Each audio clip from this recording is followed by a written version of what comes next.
and Jack's walking down, and it's the first time I met the guy. And we're on a slope like this, so I'm coming up, and Jack is like way up here, right? And I am looking up at this guy like goo-goo. And I'm taller than Jack, but I'm looking up and thinking, oh my God, this is Jack Nicklaus, this is Jack Nicklaus. And he put his hand on my shoulder and he said, hey, I'm looking forward to playing. I heard you won last week, congratulations, and I'm looking forward to playing with you on Thursday. I said, I don't know much about it, to be very honest with you. Well, the RNA did not invite him to the past champion dinner or past...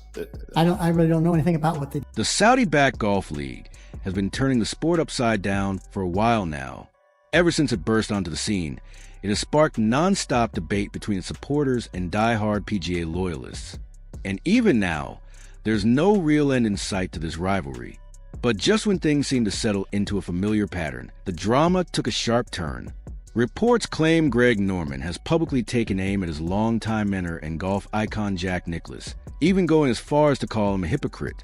So what pushed Norman to make such a bold statement? Let's break it all down. According to multiple reports, Jack Nicklaus was approached early on by the Saudi-funded LIV Golf League with a massive offer. Today, when most people think about golf, the first name that comes to mind is Tiger Woods. But for an earlier generation, there was only one undisputed king of the game, Jack Nicklaus.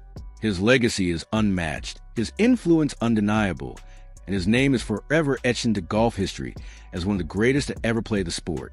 Now imagine you're launching a brand new league designed to disrupt professional golf and challenge the PGA's long-standing dominance. The first move would be obvious. You want the biggest legends in the game on your side. That's exactly what LIV Golf's leadership reportedly tried to do. Sources say Nicklaus was offered a staggering $140 million deal to help guide the league and lend credibility to its vision. But despite the jaw-dropping figure, the 82-year-old legend says the answer was never really up for debate. Nicklaus himself has explained that no amount of money could persuade him to walk away from the PGA, the organization that shaped his career and helped define his legacy. He made it clear that his loyalty runs deep and that his decision wasn't just about finances. Nicklaus also pointed to other concerns that influenced his refusal, suggesting his reservations went far beyond a paycheck.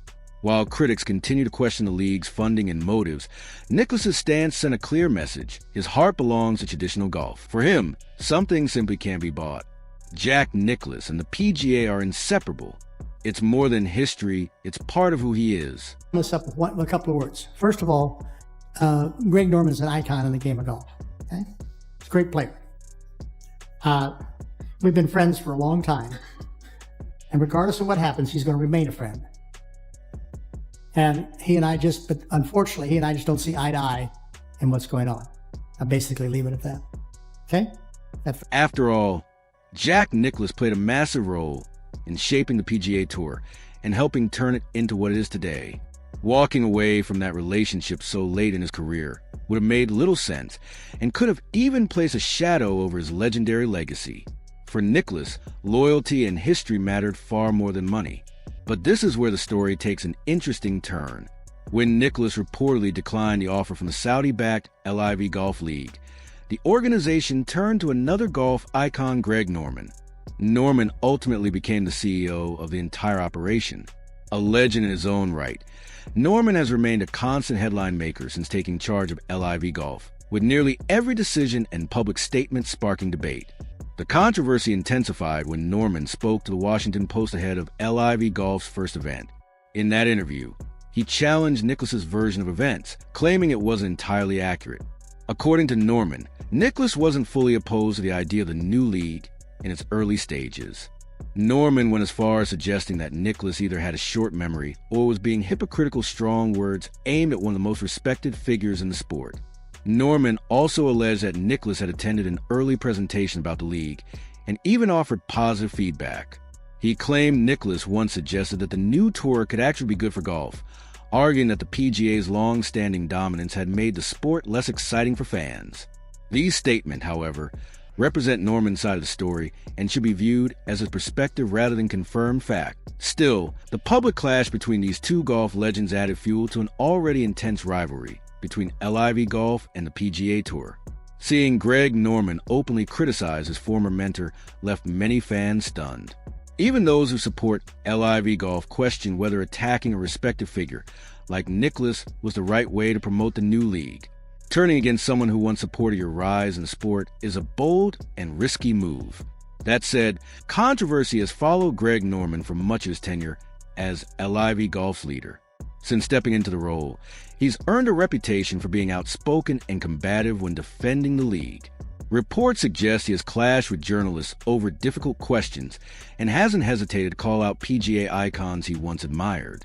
To many observers, it seems no one is off limits when Norman is defending his new organization. Much of the criticism surrounding LIV Golf centers on its financial backing. The league is funded by Saudi Arabia's public investment fund, which has sparked widespread debate. Critics accuse the project of being a form of sports washing, claiming it's designed to improve the country's global image through high-profile sports investments. Norman has consistently rejected those claims, insisting that LIV Golf's mission is simply to grow the game and create more opportunities for players worldwide. The debate grew even louder when Norman's past comments on global political issues resurfaced. In one interview, he referred to international controversies linked to Saudi Arabia as a mistake, adding that everyone makes errors. The remarks triggered backlash, with critics arguing that such language downplayed serious concerns. Norman later clarified that his focus was on golf, not politics, but by then, the damage to public perception had already been done. As the arguments continue, GregNorman's leadership has become one of the most polarizing topics in modern sports. Opinions are sharply divided, with supporters praising LIV Golf's innovation and critics questioning its ethics and intentions. What's clear is that the league's massive financial backing gives it the ability to withstand pressure, even when the PGA Tour reportedly threatened suspensions or penalties for players who joined LIV. The league's billions in funding kept it moving forward. Critics argue that relying on enormous financial incentives is part of a broader strategy. Over the past few years, Saudi Arabia has invested heavily in global sports and entertainment, including football clubs, gaming companies, and wrestling organizations. Supporters describe these moves as economic diversification, while critics see them as attempts to reshape international perception. Regardless of motive, the impact is undeniable. LIV Golf continues to attract major players, sponsors, and global attention. Still, one major obstacle remains: the PGA Tour. The organization has made it clear that players competing in the Saudi-backed series could face consequences, though the exact enforcement remains uncertain. Many golfers now find themselves at a crossroads, forced to choose between tradition and lucrative new opportunities. Enter Jon Rahm. The star golfer made headlines by passionately defending the PGA Tour, emphasizing loyalty, legacy, and respect for the game's traditions. With top players openly taking sides, golf is experiencing one of the most divided eras in its history. While some big names like Dustin Johnson, Ian Poulter, and Phil Mickelson have joined LIV Golf, most of today's top-ranked players remain loyal to the PGA. One of the strongest voices in support of the tour is Rahm himself, speaking at a U.S. Open press conference. He praised the PGA for providing the best platform to compete against the world's elite in tournaments steeped in history. Rahm highlighted what he sees as a key difference between the two tours. PGA events carry decades of prestige, while LIV Golf, in his view, features a mix of stars and older players nearing the end of their careers. He stressed that trophies tied to historic tournaments carry emotional weight that money simply can't replicate. That said, Rahm acknowledged why some players choose LIV Golf. He described it as a kind of retirement plan, offering financial security for veterans transitioning out of the spotlight. Still, he made it clear that legacy and competition are what keep the sport alive for him. Rory McIlroy echoed similar sentiments. When LIV Golf launched in London during the same week as the U.S. Open, McIlroy expressed frustration that attention was being pulled away from one of golf's most prestigious events. He stated that no amount of money could match the legacy of tournaments like the U.S. Open. Meanwhile, Phil Mickelson attempted to strike a middle ground. Speaking before the U.S. Open, he said he hopes to remain connected to the PGA while also participating in LIV Golf. He described the situation as emotionally draining, admitting the uncertainty has caused sleepless nights. Still, he emphasized that his love for the game remains unchanged and that his focus is on competing at the highest level. Whether fans side with the PGA, LIV Golf, or simply love the game itself, one thing is clear: the drama surrounding professional golf is far from over. And with powerful money, legendary players, and clashing visions for the future, this battle is only getting started.